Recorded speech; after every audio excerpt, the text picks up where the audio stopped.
ఇవాళ ఈ వీడియోలో పీడియాట్రిక్ స్ట్రోక్ అంటే చిన్నపిల్లల్లో వచ్చే పక్షవాతం. చిన్నపిల్లలకి పక్షవాతం వచ్చిద్దా అని అడిగేవాళ్ళు ఉన్నారు ఇది చెప్పంగానే. పక్షవాతం వచ్చినట్టు ఉండే కొన్ని ఉంటాయి.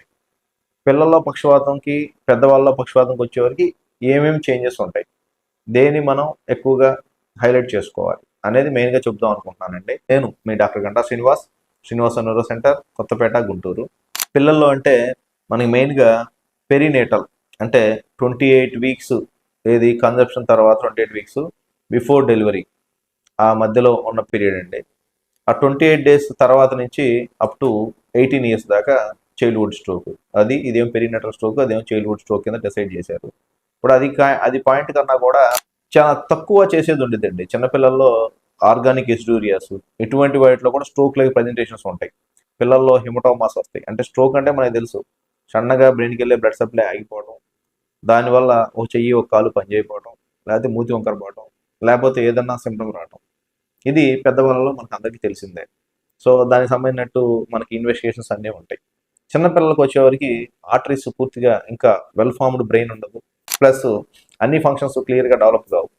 ఆ టైంలో యూట్రైన్లో ఇన్సల్ట్ కానీ, లేకపోతే ప్లజెంట్రా అంటే మదర్ నుంచి మనకి బ్లడ్ సప్లై వచ్చేది, దాంట్లో ఉన్న తేడా వల్ల కానీ, లేదా హైపాక్సియా వల్ల కానీ ఇట్లా ఏమన్నా జరిగి కొంత పార్ట్ బ్రెయిన్లో డ్యామేజ్ అయితే హైపాక్సిక్ ఇష్యూమియాస్లోపతి అంటాం.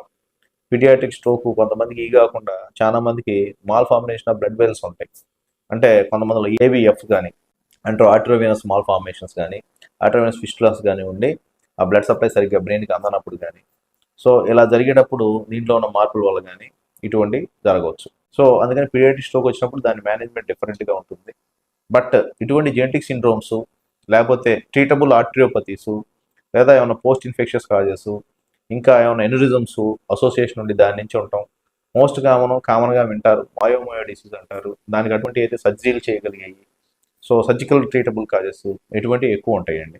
So these are the main differences ఎందుకు అవసరం అంటే పీడియాట్రిక్ స్ట్రోక్లో ఇన్వెస్టిగేషన్స్ డిఫరెంట్గా ఉంటాయి. ఎక్కువ మందికి కన్వెన్షనల్ యాంజియో చేయాల్సి ఉంటుంది. ఎంఆర్ఐ సిటీలో కనిపెట్టలేని కన్వెన్షనల్ యాంజియోలో కనిపెట్టాల్సి ఉంటుంది. సో ఇలాగ ఉన్నదాన్ని బట్టి మనం ఇన్వెస్టిగేషన్స్ ప్లాన్ చేసుకోవటం. ఒకవేళ నిజంగా స్ట్రోక్ రావచ్చు, కానీ స్ట్రోక్ ఉండడానికి కారణం వాళ్ళకి ఆర్గానిక్ ఎస్డీమియాస్ అంటాం. అంటే ట్యాండమ్ మాస్ స్పెక్ట్రోమెట్రీ అని ఒకటి ఉంటుంది. దాంట్లో నెంబర్ ఆఫ్ ఇన్వెస్టిగేషన్స్ అన్నీ కలిపి వస్తాయి. అంటే లైక్ యూరియా సైకిల్ డిఫెక్ట్ కానీ, ఆర్గానిక్ ఎస్డీమియాస్ కానీ, ఇవన్నీ ఇలా ప్రజెంట్ అవుతాయి. సో స్ట్రోక్ లైక్ ప్రజెంటేషన్స్ ఉంటాయి. స్ట్రోక్ మిమిక్స్ కూడా ఎక్కువ ఉంటాయి. స్ట్రోక్ మిమిక్స్ అంటే వాళ్ళకి యాక్చువల్గా స్ట్రోక్ ఉండదు, కానీ చెయ్యి కాలు పడిపోవడం, అంటే బ్లడ్ సప్లై బాగానే ఉంటుంది, కానీ దాంట్లో మైటోకాండ్రియల్ సైటోపథీల్స్ కానీ, హైపోగ్లైసీమియా కానీ, ఈ ఆర్గానిక్ ఎస్టీరియా కానీ ఉన్నప్పుడు ఇట్లా ప్రజెంట్ కావచ్చు.